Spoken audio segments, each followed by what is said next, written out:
नमस्कार दोस्तों, skill take परिवार में आप सभी का हार्दिक स्वागत है। आज का यह सेशन एमपी टेट वर्क 3 का जो मेंस का एग्ज़ाम होने वाला है,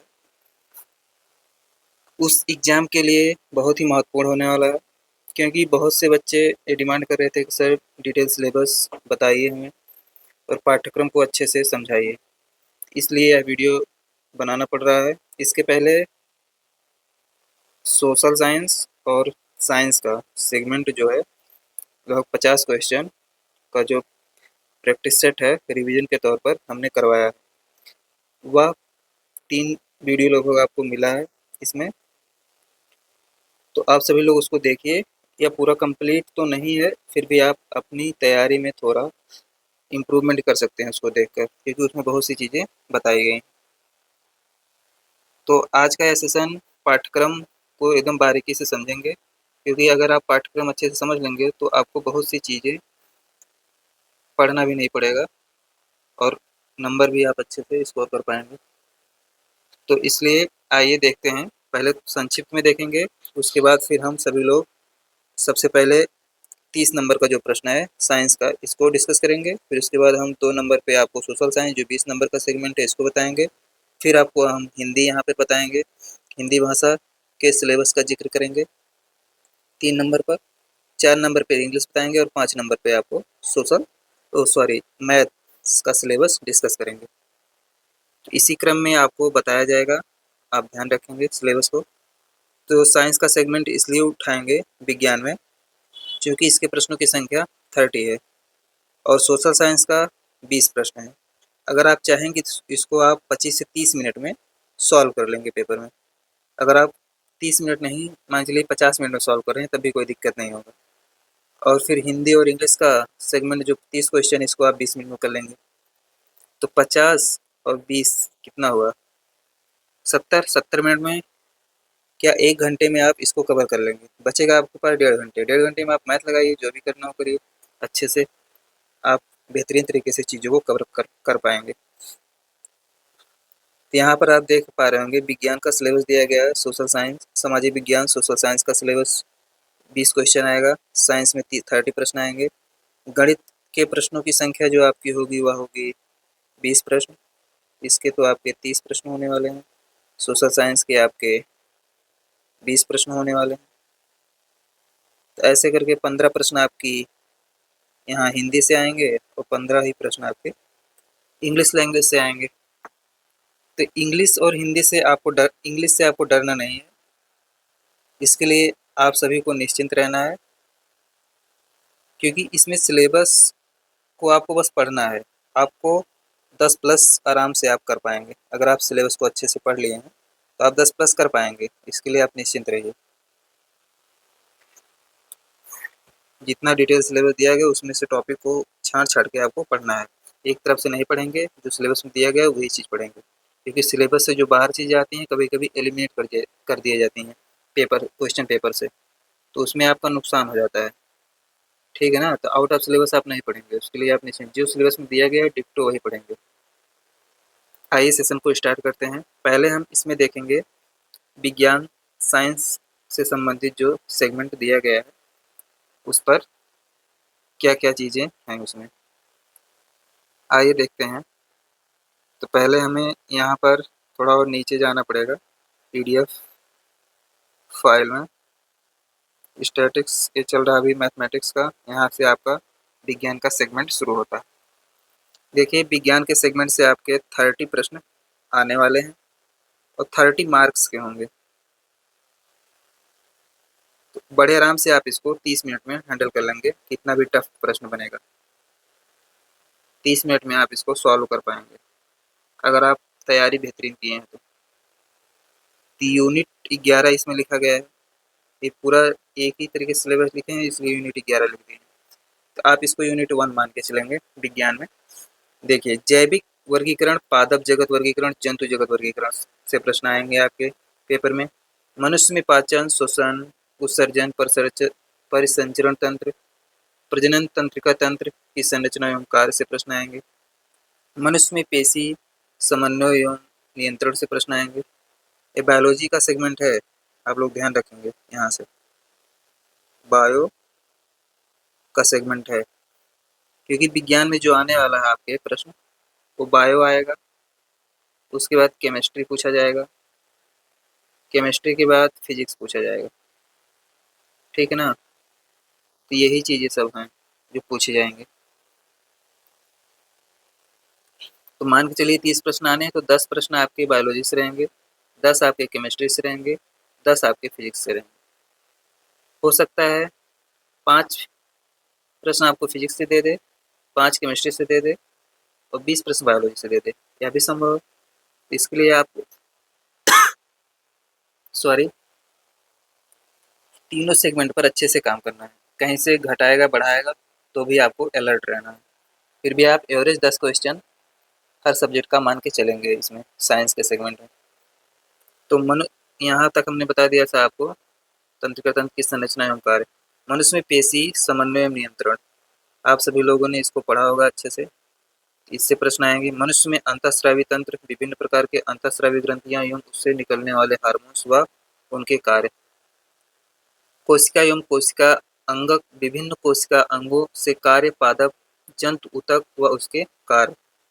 जैव अणु, carbohydrate, protein, lipids, nucleic acid, enzyme, vitamin. जीवन की उत्पत्ति, जैव विकास, अनुवांशिकी एवं विभिन्नताएं। देख रहे हैं सब टॉपिक दे दिए गए हैं इसमें, आपको कोई छोड़ना नहीं, बस क्वेश्चन का लेवल थोड़ा इसमें अलग हो सकता है, तो इसलिए आपको धैर्य बना के चीज़ों को पढ़ते रहना है। प्रजनन, स्वास्थ्य, आवश्यकता एवं लैंगिक संचरित रोग, एसटीडी, यौन संचरित रोगों की रोकथाम, जन्म नियंत्रण की आवश्यकता एवं विधियाँ, पर्यावरण के घटक, पारिस्थितिकी तंत्र व इसके घटक, पर्यावरण प्रदूषण के प्रकार, जैव विविधता, मानव स्वास्थ्य, रोग, रोगजनक, मानव रोग उत्पन्न करने वाले परजीवी, प्रतिरक्षा विज्ञान की मूलभूत अवधारणा, वैक्सीन, कैंसर, HIV एड्स, किशोरावस्था की समस्याएं, औषधि एवं अल्कोहल व्यसन। तो आपका यूनिट 11 में इतने टॉपिक्स दिए गए हैं, इसमें से आपको चीज़ों को पढ़ना है। आप कहीं से भी पढ़िए, जहाँ से आपको अच्छा लगे या जहाँ से आपको लगे कि पूरा मेरा सिलेबस कवर हो सकता है।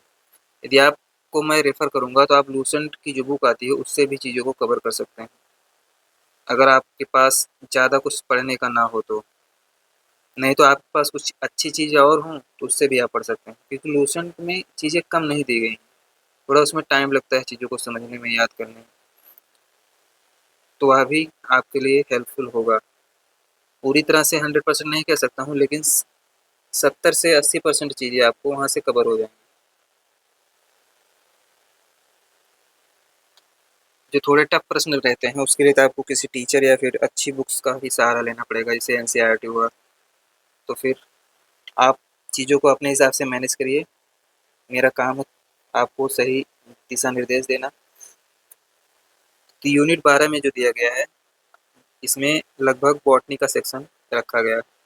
बॉटनी के सेक्शन में समझेंगे कि जैसे यूनिट 12 में पुष्पी पौधों की आकार की, पुष्पी पौधों के विभिन्न भाग, जड़, तना, पत्ती, पुष्पक्रम, पुष्प, फल, बीज की संरचना, जड़, तना, पत्ती के रूपांतरण, पुष्पी पौधों की शारीरिकी, एक बीजपत्री, द्विबीजपत्री के ऊतक तंत्र की शारीरिकी एवं उनके कार्य, एक बीजपत्री जड़ व द्विबीजपत्री जड़ की संरचना, एक बीजपत्री तने व द्विबीजपत्री तने की संरचना, एक बीजपत्री पत्ती व द्विबीजपत्री पत्ती की संरचना, द्वितीयक वृद्धि, उच्च पादपों में प्रकाश संश्लेषण, स्वपोषी पोषण, प्रकाशीय वर्णक, चक्रीय एवं अचक्रीय प्रकाश का फास्फेटीकरण, प्रकाशीय श्वसन, प्रकाश संश्लेषण को प्रभावित करने वाले कारक, पौधों में श्वसन, पादपों में परिवहन, पादप वृद्धि एवं विकास, बीज अंकुरण, वृद्धि नियामक, पुष्पी पौधों में लैंगिक प्रजनन, पुष्प की संरचना, नर मादा गैमेटोफाइट्स का विकास, परागण,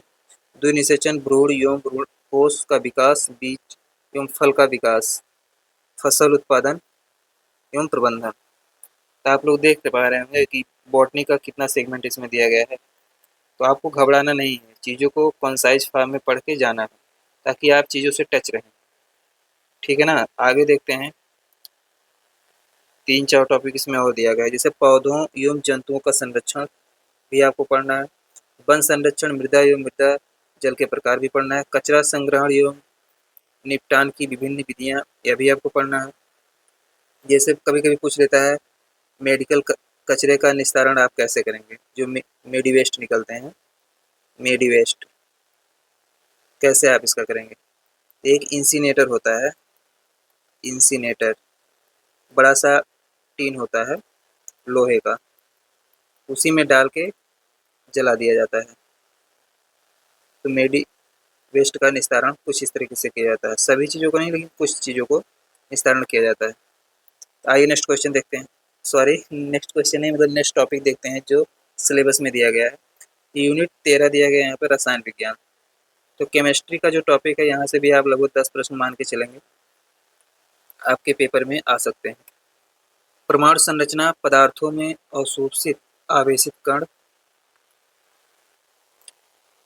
थॉमसन रदरफोर्ड बोर का परमाणु मॉडल, विभिन्न कक्षाओं में इलेक्ट्रॉनों का वितरण, संयोजकता, परमाणु संख्या, द्रव्यमान संख्या, समस्थानिक एवं संभारित।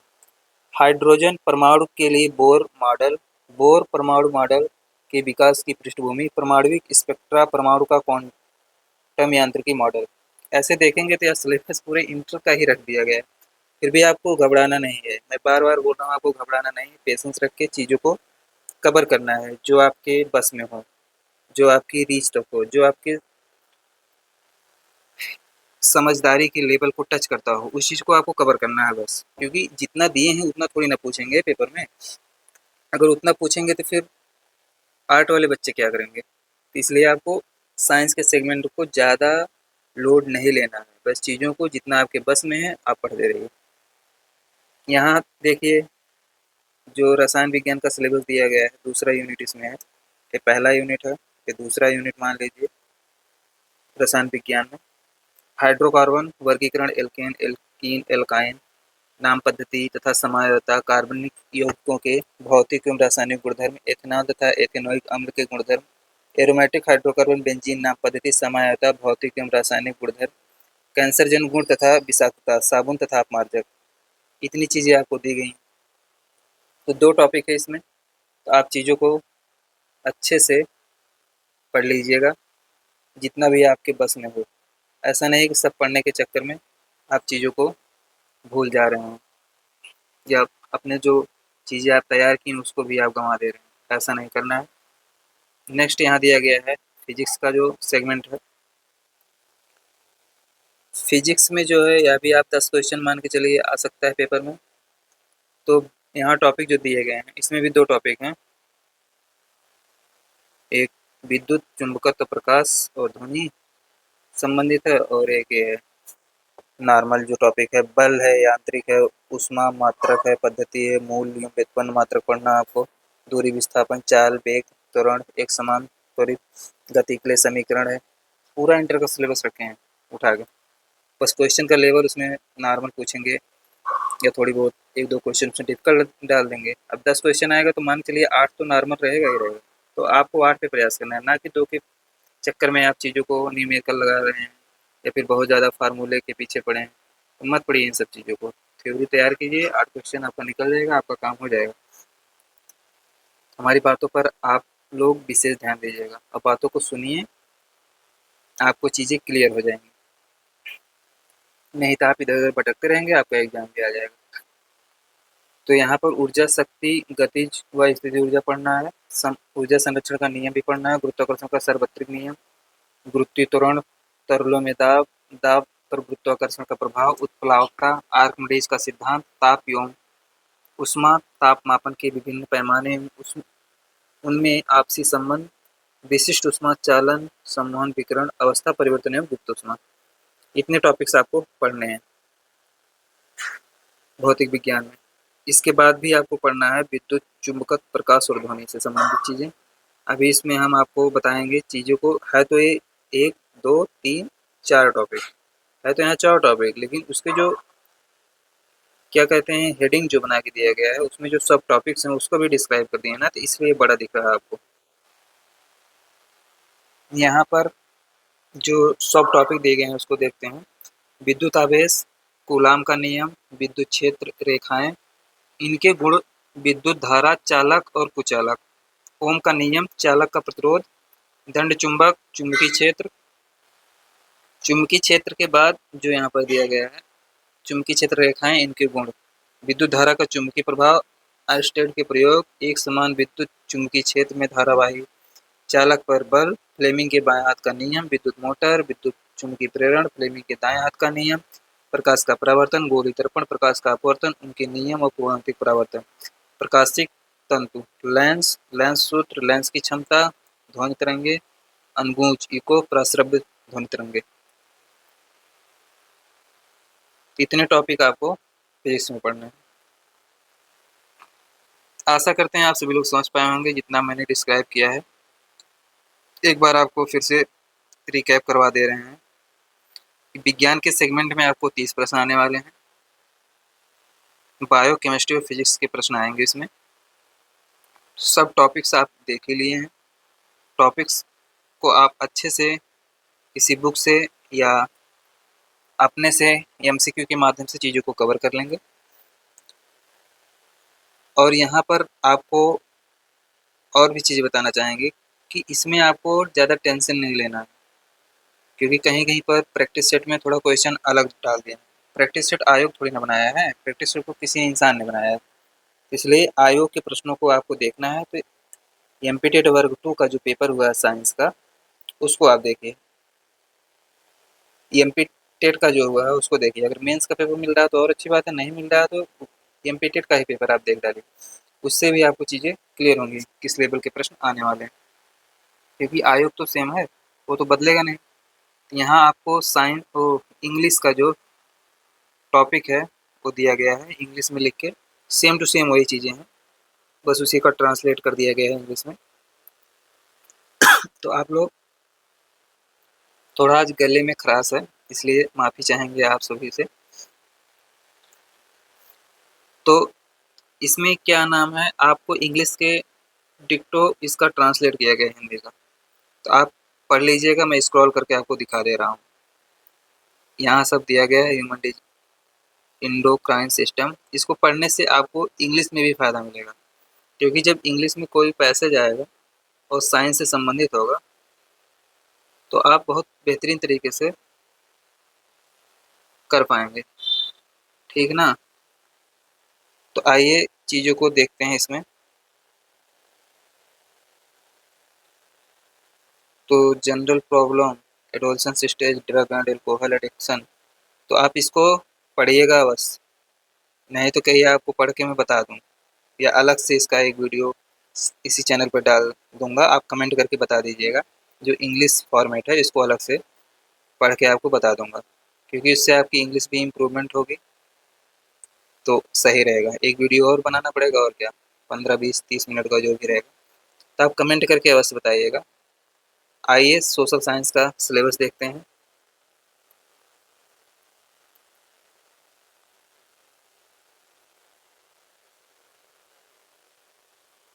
सोशल साइंस के सिलेबस में आपको भूगोल पढ़ना है, इसी के साथ साथ आपको इतिहास, भूगोल में आपका इकोनॉमिक्स शामिल रहेगा, जिसको अर्थशास्त्र बोलते हैं, और इतिहास में आपका आगे वो कंटिन्यू हो जाएगा संविधान या राज्य व्यवस्था, राज व्यवस्था। तो ये आप इसको 2 सेगमेंट मानेंगे तब भी ठीक।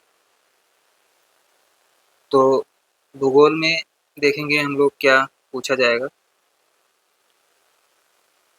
इसमें पूछने की जो प्रकृति है यही होगी कि भारत, आकार और स्थिति, भारत का भौतिक स्वरूप, मुख्य भौगोलिक वितरण। तो भारतीय भूगोल से प्रश्न बनना ही बनना है, तो अच्छे से आप कवर करेंगे। भारत में अपवाह तंत्र, हिमालय की नदियाँ, प्रायद्वीपीय भारत की नदियाँ, भारत की जलवायु, जलवायु नियंत्रण, भारतीय मानसून का आगमन एवं वापसी, प्राकृतिक वनस्पति, वनों के प्रकार, सौरमंडल, सूर्य ग्रह, उपग्रह, क्षुद्रग्रह, उल्कापिंड, ग्लोब अक्षांश एवं देशांतर, देशांतर और समय की गणना, पृथ्वी के ताप कटिबंध, पृथ्वी की घूर्णन तथा परिक्रमण गतियाँ एवं ऋतुएं।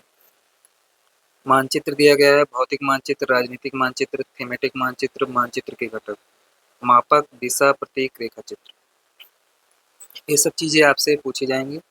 पृथ्वी के परिमंडल से प्रश्न बनेगा, जलमंडल से बनेगा, स्थलमंडल से बनेगा, वायुमंडल से बनेगा, जैवमंडल से बनेगा, पर्यावरण के घटक से बनेगा, प्राकृतिक पर्यावरण, मानवीय पर्यावरण से बनेगा। सब एनसीईआरटी के टॉपिक्स उठा के रख दिए गए। पृथ्वी की आंतरिक संरचना से प्रश्न बनेगा। पृथ्वी के अंतर्जनित बल, बहिर्जनित बल, आकस्मिक एवं पटल विरूपण बल, इन सबसे प्रश्न बनेगा। मुख्य स्थलाकृतियों से प्रश्न बनेगा। नदी है जैसे पवन हुई, समुद्री तरंग हुए, हिमानी हुए, भूमिगत जल द्वारा अपरदित तथा निक्षेपित स्थल रूप हुए, इनसे प्रश्न बनेंगे। वायुमंडल का संगठन, वायुमंडल की संरचना, मौसम एवं जलवायु, वायुदाब, पवनें, प्रमुख वायुदाब पेटियां, इन सबसे प्रश्न बनने ही बनने हैं। आइए नेक्स्ट प्रश्न देखते हैं। नेक्स्ट टॉपिक देखते हैं। वर्षा के प्रकार, वर्षण के रूप, जल का वितरण, तरंगे, सुनामी, ज्वार भाटा, महासागरीय धाराएं, संसाधन से आशय, संसाधनों के प्रकार, संसाधन नियोजन, भू संसाधन, भारत में भू उपयोग, प्रारूप, भू निम्नीकरण और संरक्षण के उपाय। भारत में मृदाओं का वर्गीकरण, मृदा अपरदन और संरक्षण। भारत में बहुउद्देशीय नदी परियोजना एवं समन्वित जल संसाधन प्रबंधन, वर्षा जल संग्रहण। भारत में के कृषि के प्रकार से प्रश्न आएगा। प्रारंभिक जीविका निर्वहन कृषि, गहन जीविका कृषि, वाणिज्यिक कृषि। भारत के मुख्य फसलें चावल, गेहूं, बाजरा, मक्का, चाय, कॉफी, रबड़, जूट। खनिज पदार्थ, धात्विक और अधात्विक खनिज, खनिजों के वितरण और संरक्षण। तो यह हुआ आपका ज्योग्राफी का सेगमेंट। इसी प्रकार हिस्ट्री के भी जो सेगमेंट आएंगे, इसमें हिस्ट्री में आपको एंशियंट आपको अच्छे से पढ़ लेना है। एंशियंट के बाद आपको मॉडर्न पढ़ लेना है। अगर आपके पास टाइम हो तभी आप मिडाइवल को छूइएगा, वरना मत पढ़िएगा, क्योंकि मिडाइवल से प्रश्न बहुत कम बनते हैं आजकल के पेपर में। तो एंशियंट मॉडर्न आपको पढ़ लेना है, आपका काम हो जाएगा। जो कि प्रश्न आएंगे 8-10 इसमें से, या 5-6। तो इसमें जो सिलेबस दिया गया है, इतिहास से आशय, प्राचीन भारतीय इतिहास जानने के स्रोत, पुरातात्विक स्रोत, साहित्यिक स्रोत, महाकाव्य, विदेशी यात्री वृत्तांत, शिलालेख, मुद्राशास्त्र, पाषाण काल, ताम्रपाषाण संस्कृति। देख रहे हैं एंशियंट का सिलेबस क्या क्या दिया है। हड़प्पा संस्कृति, सिंधु घाटी सभ्यता से प्रश्न पूछेगा। धार्मिक, सांस्कृतिक एवं दार्शनिक विचारों का विकास, आधारभूत अध्ययन, वैदिक काल, बौद्ध, जैन, वैष्णव, शैव, 16 महाजनपद, मगध का उत्कर्ष, इन सबसे प्रश्न आने ही आने हैं के पेपर में। प्राचीन भारतीय राजवंश से प्रश्न आएगा। हर्यक, शिशुनाग, मौर्य, कुषाण, गुप्त, वर्धन, चोल, चालुक्य, पल्लव। राजपूतों को उदय से आएगा। गुर्जर, प्रतिहार, चंदेल, राष्ट्रकूट, परमार, चौहान, मुस्लिम आक्रमण। यहाँ से आपका चालू हो जाता है मिडाइवल हिस्ट्री। तो मिडाइवल हिस्ट्री में जो दिया गया है, मुस्लिम आक्रमण, दिल्ली सल्तनत, विजयनगर साम्राज्य, मुगल साम्राज्य, मराठों का उत्कर्ष, धार्मिक सामाजिक आंदोलन, भक्ति, सूफी आंदोलन, सिख धर्म। तो ये सब आपका जो टॉपिक दिए गए हैं ये मिडाइवल के। थोड़ी बहुत जानकारी रखेंगे तो ठीक रहेगा, नहीं भी रखेंगे तो कोई बात नहीं है, क्योंकि 2 ही 3 टॉपिक है तो 1-2 क्वेश्चन यहाँ से बनेंगे बस। मुश्किल से एक भी बन जाए तो बड़ी बात। आधुनिक भारतीय इतिहास को आपको अच्छे से पढ़ना है, क्योंकि इसके टॉपिक अच्छे से डिस्क्राइब किए गए हैं। यूरोपियों का भारत में आगमन, पुर्तगाली, डच, फ्रांसीसी, अंग्रेज, ब्रिटिश शासन की स्थापना एवं भारतीय क्षेत्र में उनके युद्ध, ब्रिटिश नीतियां, उनका आर्थिक एवं प्रशासनिक ढांचा, भारतीय पुनर्जागरण, सामाजिक धार्मिक आंदोलन एवं प्रमुख विचारक, भारतीय राष्ट्रीय आंदोलन 1857 का स्वतंत्रता संग्राम, प्रमुख जनजाति विद्रोह, किसान आंदोलन, भारतीय राष्ट्रीय कांग्रेस की विचारधारा तथा कार्यक्रम, क्रांतिकारियों की गांधी गतिविधियां, गांधीवादी जन आंदोलन,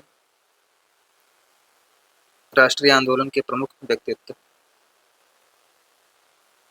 भारत का संवैधानिक विकास एवं निर्माण 1773 से 1750 तक पूछेंगे इसमें। फ्रांसीसी क्रांति, जर्मन का एकीकरण, इटली का एकीकरण, यूरोप में समाजवाद, रूसी क्रांति, प्रथम विश्व युद्ध, राष्ट्र संघ, द्वितीय विश्व युद्ध, संयुक्त राष्ट्र, नाथसीवाद, फासीवाद, औद्योगिकरण, इन सबसे प्रश्न आपके आने ही आने।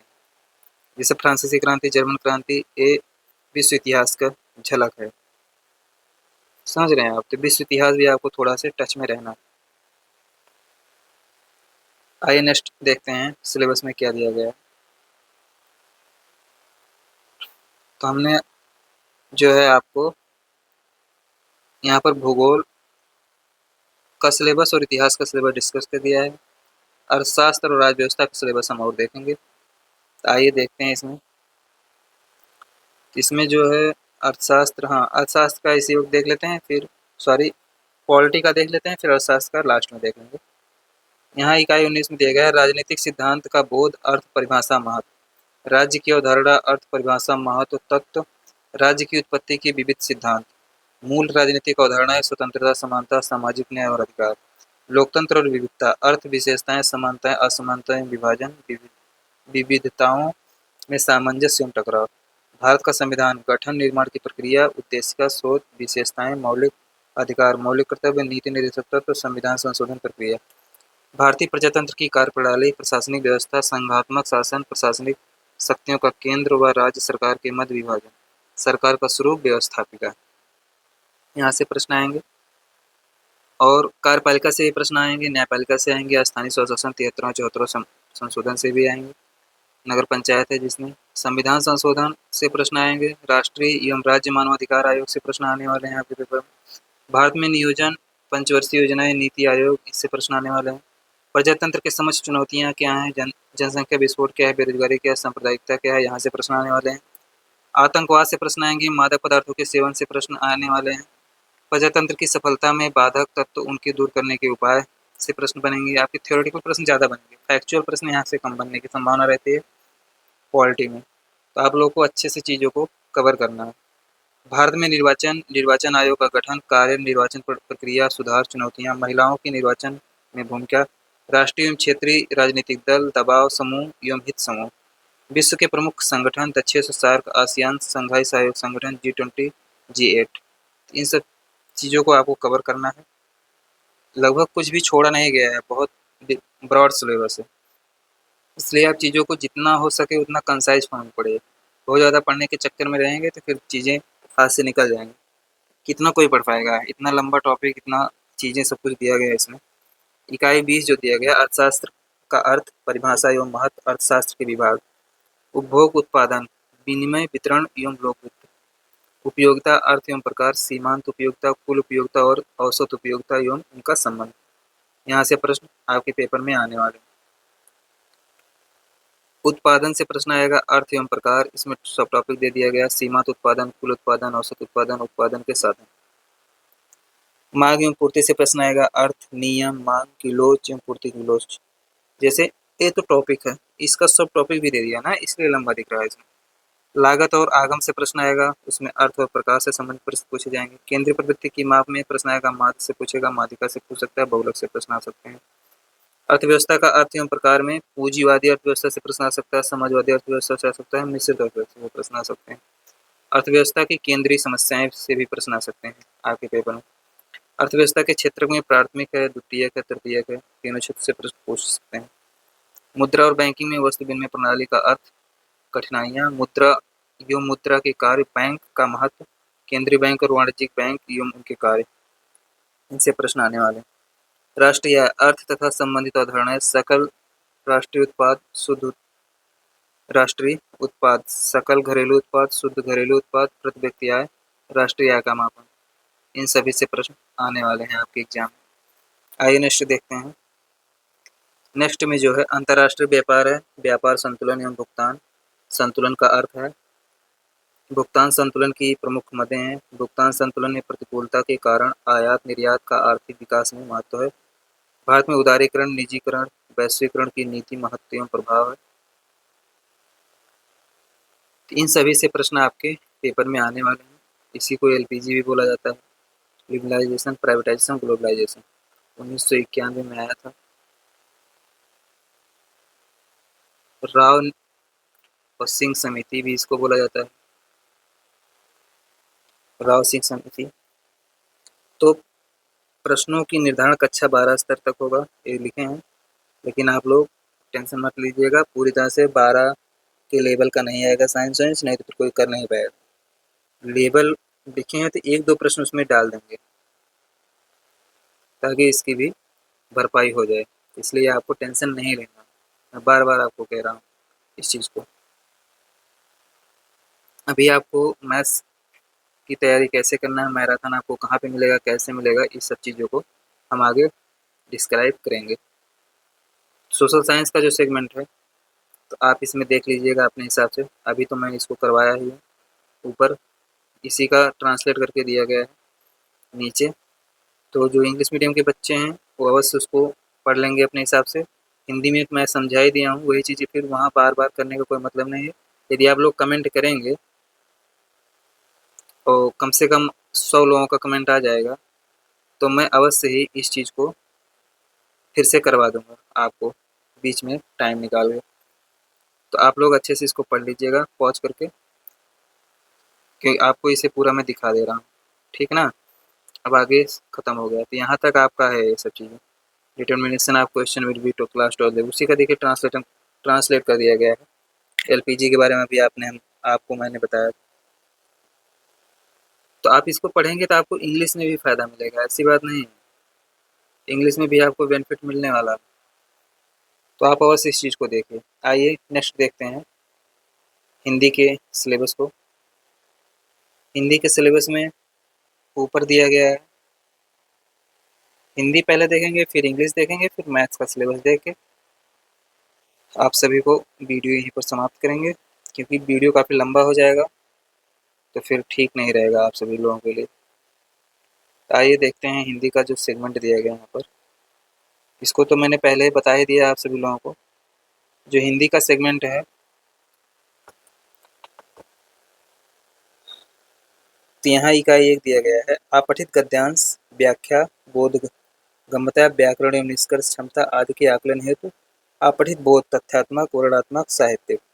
अपठित पद्यांश में भावार्थ, बोधगम्यता, व्याकरण, निष्कर्ष क्षमता आदि के आकलन हेतु अपठित बोध, इन सब चीज़ों को दिया गया है। इकाई 2 में जो दिया गया है, हिंदी वर्णमाला एवं वर्णों के उच्चारण स्थान, वर्तनी संबंधी अशुद्धियाँ, संज्ञा, लिंग, वचन, कारक, सर्वनाम, क्रिया विशेषण, अव्यय, तत्सम शब्द, तद्भव शब्द, देश शब्द, विदेश शब्द, पर्यायवाची, विलोम शब्द, अनेक शब्द, वाक्यांशों के लिए एक शब्द, इन सब चीज़ों को यहाँ पर दिया गया है। तो इसलिए आप चीज़ों को अच्छे से इसमें कवर कर सकते हैं। नेक्स्ट यहाँ दिया गया है इकाई 3 में, वाक्य संरचना, वाक्य के भेद, रचना के आधार पर, अर्थ के आधार पर वाक्य विश्लेषण, संश्लेषण एवं रूपांतरण, वाक्य रचना संबंधी शुद्धियाँ, मुहावरे, लोकोक्तियाँ, संधि, समास, उपसर्ग, प्रत्यय। तो आपको डिक्टो संधि एक टॉपिक है, समास एक टॉपिक है, उपसर्ग एक टॉपिक है, प्रत्येक चैप्टर है पूरा। तो आप इसको अलग अलग करके पढ़िए चीज़ों को, ऐसे नहीं इसमें बस लिख दिया गया है तो बस खत्म सब कुछ नहीं, डिस्क्राइब भी किया गया है अच्छे से। सब्जेक्ट इंग्लिश में जो आएगा, ये तो वही ऊपर का ट्रांसलेट कर दिया गया, the questions will be testing the depth of understanding and application of these concept at higher secondary level. Unit 4 में दिया गया है, आपको हम इंग्लिश में ही पढ़ के बताएंगे, फिर बाद में आप चीज़ों को फिर अभी थोड़ा से बता देंगे हिंदी में, क्योंकि जब आपको एग्जाम हॉल में मिलेगा तो सब कुछ इंग्लिश टू इंग्लिश मिलता है, तो आप कभी भी कोशिश करिए तो इंग्लिश टू इंग्लिश पढ़ने की कोशिश कीजिए, फिर उसको आप हिंदी में समझने की कोशिश बाद में करिए। जैसे देखिए यूनिट 4 में लिखा गया है रीडिंग। रीडिंग का मतलब आप समझते होंगे, जैसे मैं कुछ बोल रहा हूँ तो रीडिंग कर रहा हूँ ना, इसमें जो पढ़ के बोल रहा हूँ, देख के बोल रहा हूँ, वही रीडिंग। तो reading unseen passage, prose, poetry, factual, descriptive और literary literary to access SH comprehension, interpretation, inference and vocabulary, synonyms, antonyms, ये पूछा जाएगा आपसे। यूनिट 5 में आएगा one word substitutions, prefix suffix आएगा, पार्ट्स ऑफ स्पीच से प्रश्न आएंगे, प्रोनाउन से आएंगे।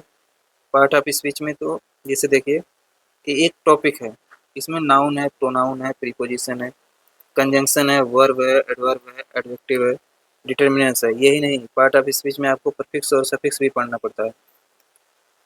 और आगे देखिए आर्टिकल्स भी आपको पढ़ना पड़ता है, डिग्री भी पढ़ना पड़ता है, टेंस भी पार्ट ऑफ स्पीच का पार्ट है, सब्जेक्ट और एग्रीमेंट भी इसी का part, transformation of sentence, affirmative sentence, negative sentence, interrogative sentence, kind of sentence, simple sentence, compound sentence, complex sentence, ये सब इसी पार्ट ऑफ स्पीच के अंतर्गत आ जाते हैं अगर आप ऐसे पढ़ते हैं किसी टीचर से। तो प्रीफिक्स सफिक्स से लेकर फिर आपको वन वर्ड यहाँ पे दिया गया है एक टॉपिक वोकैब का, और एक टॉपिक यहाँ दिया गया है वोकैब। यही 3 टॉपिक आपको वोकैब तैयार करना है, सिनोनियम्स, एंटोनियम्स और वन वर्ड, ठीक है ना? उसके अलावा सब आपका ग्रामर है और फिर पैसेज है। इतनी चीज़ें आपको पूछी जाएंगी, इससे 15 प्रश्न आप बहुत आसानी से हैंडल कर लेंगे। आपको 15 आउट ऑफ 15 कोशिश करना है, अगर 10 प्लस कर लेंगे तब भी आपका काम हो जाएगा। लेकिन आप 15 आउट ऑफ 15 करेंगे, 5 क्वेश्चन प्लस करेंगे तो कितने बच्चों से आगे जाएंगे आप कल्पना नहीं कर सकते। कईयों हजार बच्चों से, 10,000 प्लस बच्चों से आप आगे निकल जाएंगे। समझ रहे हैं चीज़ों को? एक एक क्वेश्चन का बहुत महत्व होता है। एक एक क्वेश्चन से लगभग 1000 बच्चे प्लस आप आगे होते चले जाएंगे, एक क्वेश्चन सही करेंगे तो। और इंग्लिश सेक्शन में अगर 5 कर दिए, 10,000 बच्चे से आप आगे निकल गए। तो आप चीज़ों को अच्छे से समझिए जो बताना चाह रहे हैं। तो इस सिलेबस आपका लैंग्वेज का है, 30 प्रश्न बहुत होते हैं, आप अच्छे से चीज़ों को करिए, इसमें पैनिक नहीं होना है। आइए यहाँ मैथ्स का सिलेबस दिया गया है, इसमें देख लेते हैं। अर्थमेटिक से प्रश्न आने वाले हैं जो आपके, संख्या पद्धति से प्रश्न आएगा, संख्या पैटर्न से आएगा, मूलभूत संक्रियाओं से आएगा, प्लस माइनस गुणा भाग पर आंकिक प्रश्न आएंगे। और गणित का जो सेगमेंट है वो इसी चैनल पर सूर्यभान से करवा रहे हैं आपको, जिसमें आरआरबी या फिर बीपीएससी लिखा होगा, इसका डिस्क्रिप्शन है। ये आपको ऐसा करवाया जा रहा है कि आपको इसमें यहाँ तो काम देगा ही देगा, साथ ही साथ आपको एमपीटेट में भी ये काम देगा। एमपीटेट मेंस वर्ग 3 में भी काम देगा ये, क्योंकि चीज़ों को ऐसे करवाया ही जा रहा है। बस आपको लिखा गया है वो अलग बात, उस पर रेलवे का क्वेश्चन दिख रहा होगा, आप उसको करिए, क्योंकि इस समय लासा मासा चल रहा है तो बदल थोड़ी ना जाएगा। अभी इसके पहले संख्या पद्धति पूरा ये पढ़ा के ख़त्म किए किए हैं सर, तो फिर आप इन चीज़ों को समझिए। ये ख़त्म होने के बाद समझिए आपका ये पूरा फिनिश हो जाएगा 1 से 2 दिन में। बचेगा क्या, अनुपात समानुपात पढ़ा देंगे, फिर मैराथन लेके पढ़ा देंगे 3-4 दिन में, आपका पूरा सिलेबस मैथ का कवर हो जाएगा। तो आप चीज़ों को जो बोला जा रहा है आप फॉलो करेंगे तो आपको फ़ायदा होगा, नहीं तो फिर आप ऐसे भटकते रहेंगे। तो आप भटकिए, फिर पेपर भी आ जाएगा, तब बाद में पछताने से कोई फ़ायदा नहीं होगा। इस समय एलसीएम एचसीएफ चल रहा है, आज एक वीडियो इसका पड़ चुका है चैनल पर,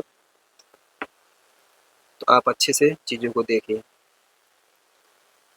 तो यहाँ पर हम थे कि समय, माप, मुद्रा, आंकिक प्रश्न, स्थानीय हिंदू अरबी अंक पद्धति, अंतर्राष्ट्रीय संख्या पद्धति, संख्याओं की तुलना, व्यवहारिक प्रयोग, संख्याएं, रोमन संख्याएं, पूर्ण संख्याएं, संख्या रेखा, पूर्णांक संख्या, पूर्णांक संख्या, प्रतिरूप, गुणनखंड और गुणज, भाज्य, भाज्य, सम संख्या, विषम संख्या, संख्या की वैधता की जांच, सारगुणनखंड, सार्वभौमिक गुणज, अभाज्य गुणनखंड, पूर्णांक, भिन्न, दशमलव, परिमेय संख्या, वर्ग और वर्गमूल, घन और घनमूल, घातांक और घात।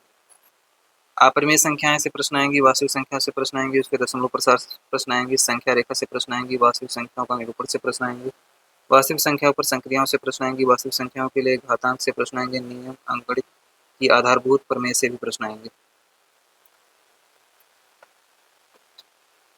तो अंकगणित में एक टॉपिक और है, अनुपात समानुपात भी आपको अच्छे से पढ़ना है, राशियों की तुलना, अनुपात और समानुपात, सीधा और प्रतिलोम समानुपात, इसको भी आपको कवर करना है। नेक्स्ट में दिया गया है बीजगणित। बीजगणित में आपको बीजी व्यंजक से प्रश्न पूछे जाएंगे, बीजी व्यंजक गुणनखंड से प्रश्न आएंगे, बहुपद, एक चर वाले बहुपद, बहुपद के शून्य, शेषफल प्रमेय, बहुपदों का शून्य को ही मूल बोला जाता है, ये चीज़ें आपको मैराथन में करवाई जाएंगी।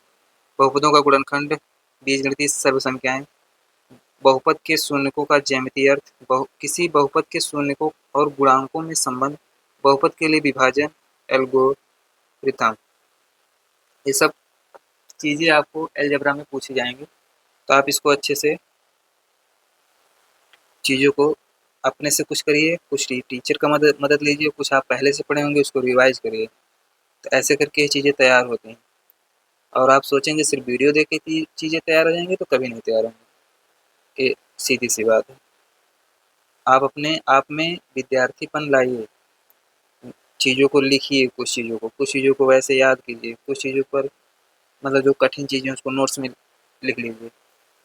और हर चीज़ नोट्स में नहीं लिखना चाहिए, जो कठिन चीज़ें रहती है वही लिखना चाहिए, तो कुछ चीज़ें आपको दिमाग में तुरंत सेट कर लेना चाहिए, क्योंकि जब पढ़ाई आप कर रहे हैं फिर भूलेंगे थोड़ी ना। आइए नेक्स्ट देखते हैं टॉपिक, रैखिक समीकरण। एक चर में रैखिक समीकरण से प्रश्न आएगा, रैखिक समीकरणों का हल से आएगा, दो चर वाले रैखिक समीकरणों का आलेख से आएगा, अक्ष, एक्स अक्ष, वाई अक्ष के समांतर रेखाओं का समीकरण से प्रश्न आएगा, दो चरों में रैखिक समीकरण युग्म आएगा। रैखिक समीकरण युग्म का ग्राफी विधि से हल आएगा। एक रैखिक समीकरण युग्म को हल करने के लिए बीजगणितीय विधियों, दो चरों के रैखिक समीकरण हल करने के बदले जा सकने वाले समीकरण से प्रश्न आएगा। द्विघात समीकरण से प्रश्न आएगा। गुणनखंडों के द्विघात समीकरण को हल करने से प्रश्न आएगा। द्विघात समीकरण का पूर्ण वर्ग बनाकर हल करना, मूलों की प्रकृति से प्रश्न आएगा। ज्यामिति इकाई 8 से जो प्रश्न बनेंगे ज्यामिति और निर्देशांक ज्यामिति के साथ लिखा गया है। ज्योमेट्री और कोऑर्डिनेट ज्योमेट्री में जो प्रश्न आपके बनेंगे वो काफ़ी आसान बनेंगे। लिखा तो गया है यहाँ बहुत कुछ, टॉपिक देख के आपका तो माथा चकरा जाएगा इसमें, तो आपको टेंशन नहीं लेना। चीज़ें आपको बहुत टफ नहीं पूछी जाएंगी, क्योंकि इसमें हर प्रकार के बच्चे हैं। सोशल के बच्चे हैं, कॉमर्स के बच्चे हैं, साइंस के बच्चे हैं, मैथ्स के भी बच्चे हैं। तो ये चीज़ को आप ध्यान रखिए, चीज़ों को बैलेंस बनाकर ही पूछा जाएगा। तो आइए जो टॉपिक्स बचे हैं उसको देख लेते हैं, फिर वीडियो को समाप्त करते हैं, क्योंकि वीडियो बहुत लंबा हो जा रहा है। सममित रेखाएं, कोण, प्रतिच्छेदी रेखाओं से प्रश्न पूछे जाएंगे। आप प्रतिच्छेदी रेखाएं से प्रश्न आएंगे, कोणों के युग्म से प्रश्न आएंगे, समांतर रेखाएं से प्रश्न आएंगे और तिर्यक रेखाओं से प्रश्न बनेंगे। एक रेखा के समांतर रेखाएं, त्रिभुज, त्रिभुज के प्रकार, त्रिभुज का कोण, योग, गुण, त्रिभुज के गुण, त्रिभुजों की सर्वसंगता, त्रिभुजों की सर्वांग समता के लिए कसौटियां, एक त्रिभुज के लिए असंख्याएं, समरूप आकृतियां, त्रिभुजों की समरूपता, त्रिभुजों की समरूपता के लिए कसौटियां, समरूप त्रिभुजों का क्षेत्रफल, पाइथागोरस प्रमेय। इन सब चीज़ों से प्रश्न आपके पेपर में दिखेंगे। आप लोग पहले से तैयार रहिए और सिलेबस को आपको अच्छे से अपने से ही पढ़ना है। यदि आप अपने से नहीं पढ़ पा रहे हैं तो जो मैं बोल रहा हूँ उसको आप सुनिए अच्छे से और देखिए, आपको चीज़ें ऑटोमेटिक दिमाग में सेट हो जाएंगी कि यहाँ से प्रश्न पेपर में आने वाले हैं। चतुर्भुज से जो प्रश्न आएंगे, चतुर्भुज का कोण, योग, गुण, चतुर्भुज के प्रकार से प्रश्न आएगा। समांतर चतुर्भुज के गुण से आएंगे। चतुर्भुज के समांतर चतुर्भुज होने के लिए प्रतिबंध है, मध्य बिंदु प्रमेय से प्रश्न आएंगे। समांतर चतुर्भुज और त्रिभुजों के क्षेत्रफल से प्रश्न आएंगे। एक ही आधार पर एक ही समांतर रेखाओं के बीच की आकृतियां, एक ही आधार पर एक ही समांतर रेखाओं के बीच समांतर चतुर्भुज, एक ही आधार पर एक ही समांतर रेखाओं के बीच त्रिभुज से प्रश्न आएंगे। वृत्त और इससे संबंधित पद, जीवा, एक बिंदु पर आंतरिक कोण, केंद्र से जीवा पर लंब, तीन बिंदुओं से जाने वाला वृत्त, समान जीवाएं और उनके केंद्र से दूरियां, एक वृत्त के चार दौरा आंतरिक कोण, चक्रीय चतुर्भुज, वृत्त की स्पर्श रेखा, एक बिंदु से एक वृत्त पर स्पर्श रेखाओं की संख्या से प्रश्न आएंगे। निर्देशांक ज्यामिति से प्रश्न आएंगे। द्विविमीय से प्रश्न आएंगे। कार्तीय पद्धति से प्रश्न आएंगे। तल में एक बिंदु आलेख करना जबकि इसके निर्देशांक दिए हुए हैं। दूरी सूत्र से, विभाजन सूत्र, त्रिभुज का क्षेत्रफल के प्रमेय से प्रश्न आएंगे। इस चीज को आपको दिमाग में सेट कर लेना है। इकाई 9 क्षेत्रमिति से प्रश्न आएंगे। परिमाप और क्षेत्रफल से प्रश्न आएंगे। ह्यूरोन का सूत्र से प्रश्न आएंगे। त्रिभुज का क्षेत्रफल से प्रश्न आएंगे। ह्यूरोन के सूत्र द्वारा चतुर्भुज के क्षेत्रफल ज्ञात करने में ह्यूरोन के सूत्र के अनुप्रयोग से प्रश्न आएंगे। वृत्तों से संबंधित क्षेत्रफल से प्रश्न आएंगे। वृत्त के परिमाप से प्रश्न आएंगे। क्षेत्रफल से प्रश्न आएंगे। त्रिज्यखंड से आएंगे। वृत्तखंड के क्षेत्रफल से प्रश्न आएंगे। समतल आकृतियों से प्रश्न आएंगे। संयोजनों से के क्षेत्रफल से प्रश्न आएंगे और साथ ही साथ इसमें वृत्त संयोजन के क्षेत्रफल से प्रश्न आएंगे। ठीक है। घनाभ का जो है पृष्ठीय क्षेत्रफल पूछा जाएगा। घन का पृष्ठीय क्षेत्रफल, लंबवृत्तीय बेलन पृष्ठीय क्षेत्रफल, लंबवृत्तीय शंकु का पृष्ठीय क्षेत्रफल, गोले का पृष्ठीय क्षेत्रफल, घनाभ का आयतन, घन का आयतन, लंबवृत्तीय बेलन का आयतन, लंबवृत्तीय शंकु का आयतन, गोले का आयतन से प्रश्न आएंगे। देखिए कितना कंसाइज किया गया है इस चीज़ को, नहीं तो एक ही बार मेंसुरेशन लिख देता, काम खत्म हो जाता। फिर मेंसुरेशन में सब टॉपिक ऑटोमेटिक इंक्लूड रहते हैं। तो एकदम बहुत विस्तृत सिलेबस दिया गया है। ठोसों के एक संयोजन से पृष्ठ क्षेत्रफल, ठोसों के एक संयोजन से आयतन, ठोसों के ठोस का आकार से दूसरे आकार में रूपांतरण, शंकु छिन्नक भी दे दिया गया इसमें। शंकु का छिन्नक से भी प्रश्न आएगा। इकाई 10 में जो दिया गया सांख्यिकी एवं प्रायिकता से प्रश्न पूछे जाएंगे। सांख्यिकी से प्रश्न आएगा आंकड़ों का संग्रह, आंकड़ों का प्रबंधन, आंकड़ों का प्रस्तुतिकरण, आंकड़ों का आलेखन, निरूपण, केंद्र पद्धति की माप, वर्गीकृत आंकड़ों का माध्य, वर्गीकृत आंकड़ों का बहुलक, वर्गीकृत आंकड़ों का माध्यक, संचयी बारंबारता बंटन का आलेखन, निरूपण, प्रायिकता, एक प्रयोगी दृष्टिकोण, प्रायिकता एक सैद्धांतिक दृष्टिकोण, यादृच्छिक परीक्षण, घटना।